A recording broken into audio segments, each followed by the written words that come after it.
Alright, welcome back. um, Finally got some time to sit down and start these build videos. This is my original saddle I've used for just about 2 seasons now. And I took that this big 8-pointer. I just scored him today. He net about 105 inches. But this is the saddle that I used to when I shot that big 8-pointer on the video I shot it with the crossbow on November 6th. So the original saddle, so I measure a little bit here. It's roughly, I don't know, maybe about 11 inches. It was about 11 inches from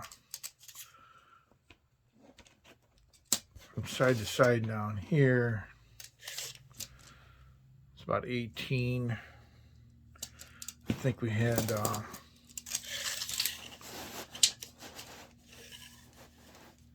it's about 48 inches when it's loaded, or we pull it out like that, I guess. There's no adjustment in it. What I did was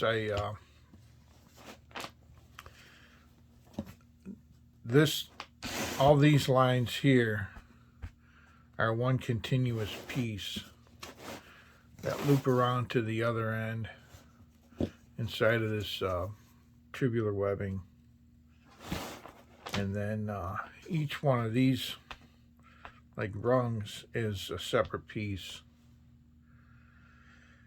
And it worked all right. It was a little bit tight if I tried to put it over top of some heavier clothes. So with this next version, I decided to add adjustments. I'm going to add another line here. So there's a total of 10 on this one, or I should say 2. So I intend to have 12. And then I was going to make this make the seat wider, 3 inches on each side. So that's my spacing here. It's 3 and then about 1.1, 1.2. This has 7 of these. I was going to go with 9 and then 12. This way,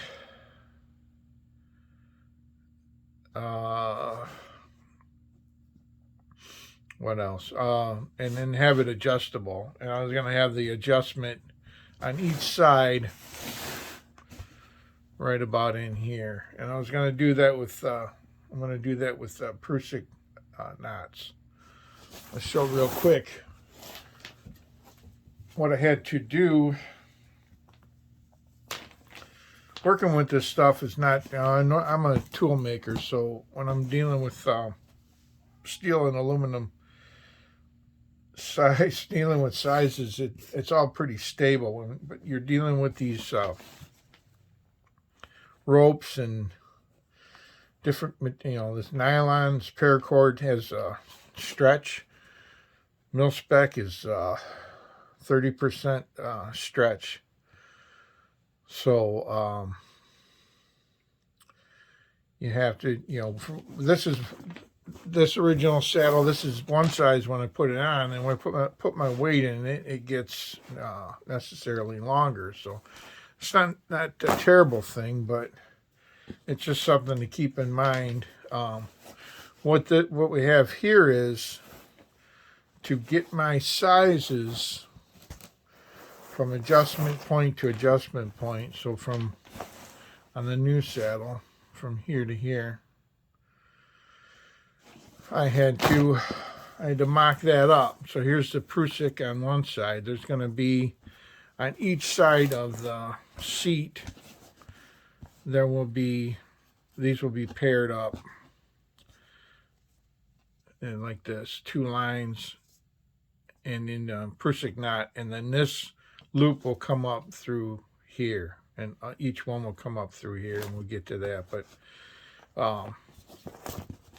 But this is the adjustment, and the way it's going to work is the seat itself is going to remain fixed, other than its inherent stretch in the material, and this knot can slide in it. It's a friction hitch, so it can bite down. So I adjust each side of the saddle to however tight I want the saddle around my waist, and that's that. So simply by either making these longer or adjusting them, I have a range where I can either put the saddle on with summer weight or early season weight clothing, or even with my bibs in the late season. And it's going to be, I think, a little bit easier to make this saddle and to deal with. But this looks like a mess here. It kind of is. But what I did here was, I want to have, I believe it's 36 inches from the end of each Prusik on each side, like that, roughly. And I was going to have 9. I have 9, 2, 3, 4, 5, 6, 7, 8, 9. Each knot, when you're engineering these things, each knot you tie in the line is going to take so much line, and the only way to figure that is to actually do it. So I started with a loop, this loop, and this cord here. I started with a loop of what I roughly calculated it would be from this saddle. This paracord took about 1 1/4 inches for each knot. It's 1 3/4 inch for the knot, and then it leaves you with a 1/2 inch. Each knot is a 1/2 inch wide, so you lose 1 1/4 inches per knot. So there's 9 going this way. I'm going to lose 1 1/4 inches roughly for times 9, and then you lose some length on this Prusik, and then the one on the other end, and then in the center, I decided to join these loops in the center. I have a double fisherman's knot on either side of the crown knot that forms the net, and we'll get into that. But what I did was I took this, and I took roughly my weight, and I'm going to have 12. I have 12 weight-bearing lines running this way, and I paired them off in six pairs. So each pair is going to bear a certain amount of weight, and I took this mock-up and I tied it all up, and then I hung a weight on it to equal its share of the weight it's gonna hold. And I measured it and made sure that the knots remained dressed and set. So, the lighting's not great today, so I have to bear with that a little bit. But let's see, a little better over here. Out of that shadow. Let's see. So that's that. So I'm gonna start here by saying what I determined was each loop took 103 inches. So I cut of paracord, 550 paracord, So I have 6 loops at 103 inches.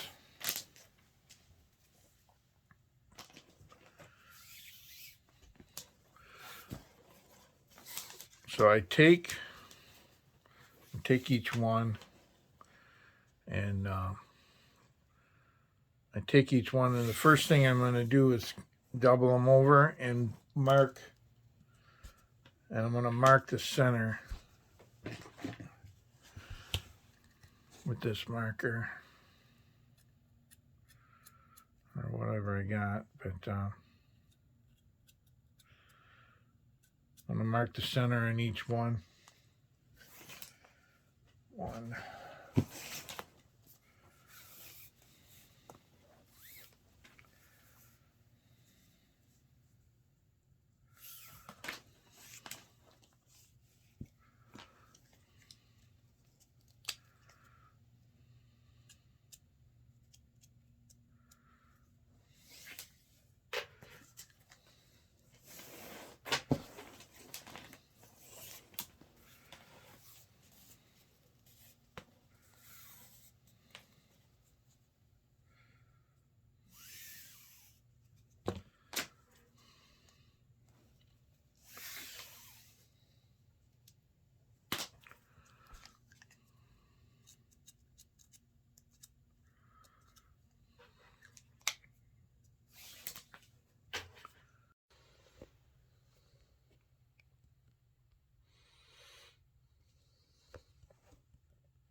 All right. Once you've got all 6 of these cut to size, we're going to put a double fisherman knot in each end, and we're going to have them, we can have them opposed or not. We can fix that later. We just put a double fisherman knot in each end, and that looks like this. So we're gonna turn it back on, turn the line back on itself. We take a bite, and we go around. We're gonna go around it both. We're going to go around both lines once, twice, and then where this line will go back over, itself. We're going to tuck this through back here.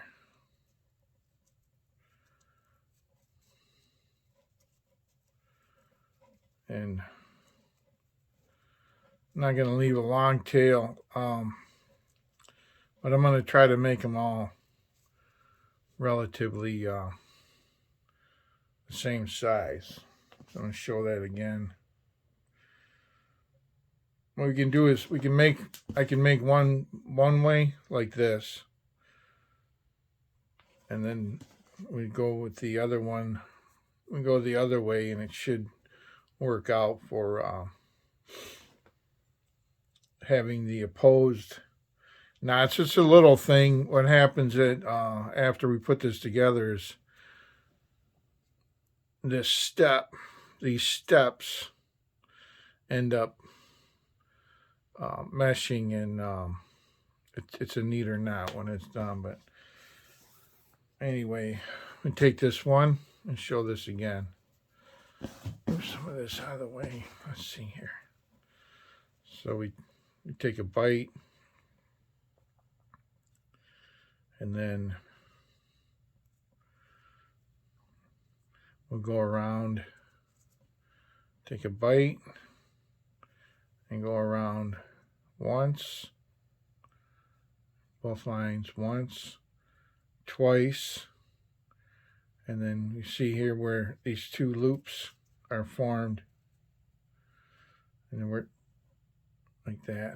We're going to put this up through here, and then dress it Dressing that down a little bit.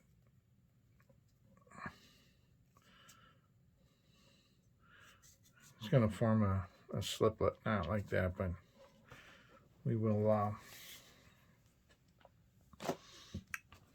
we'll deal with that when the time comes. So one more time, we'll take this end of this line, come back this way, go once, twice,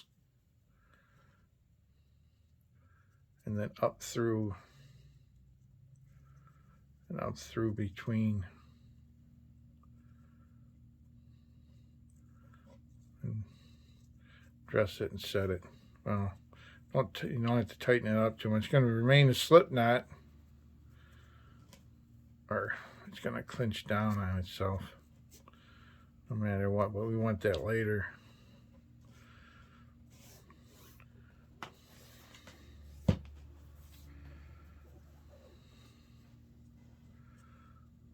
We're going to go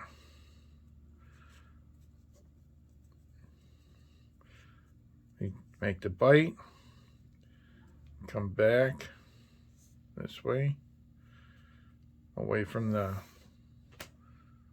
would that be the standing end, and then we go around once, twice,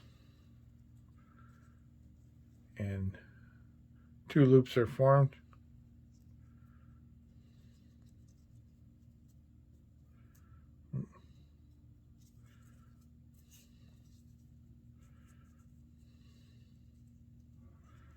Once, twice, and then through. And we want to pull it up.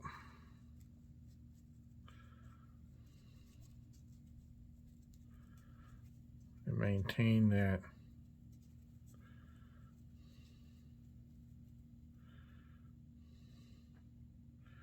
Maintain that end. So I'll go through the rest of these and we'll get on to the next step. All right, so now we have all our long pieces, our weight bearing strands. Then we want to cut these. We want to cut these rungs, and the only way to get an idea of the size on that is you actually have to cut a long piece and tie up from end to end once, and then verify it's long enough, and then cut them all. And if it ends up being too long, these crown knots never tighten, never get so tight that you can't work them loose and reset them. So I mean, there'd be a little work, maybe some pliers involved, but so what I determined was I need 9 33-inch pieces. So I got one cut here, 2, let's see,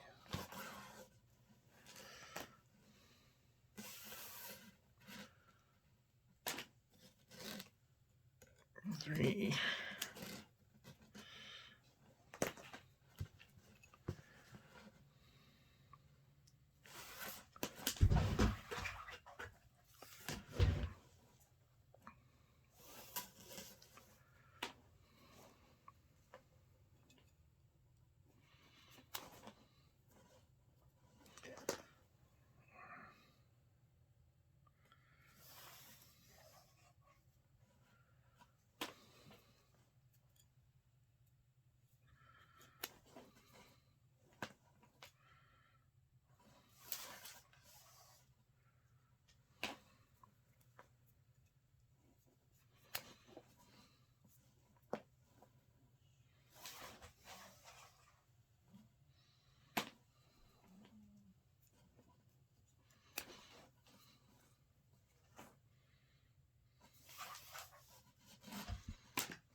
And I'm going to melt all the ends.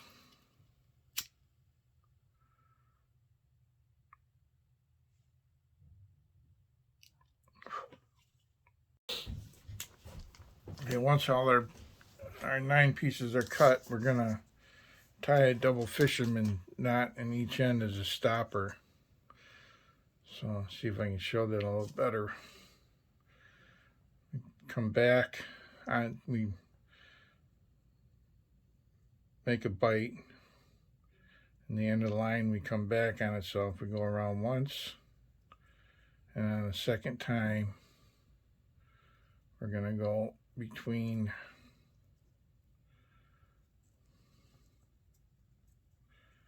once, twice, and then under there and there.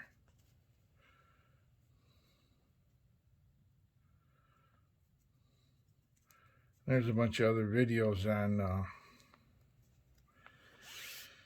YouTube that do a lot better job at showing this than I do. But here, try it again. Go make a bite, go once, twice, and then you see these 2 loops formed.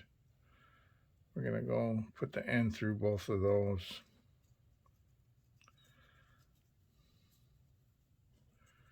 And then dress the knot down and set it. And we're going to make them all fairly consistent. And I'll be back with the next step when that's done.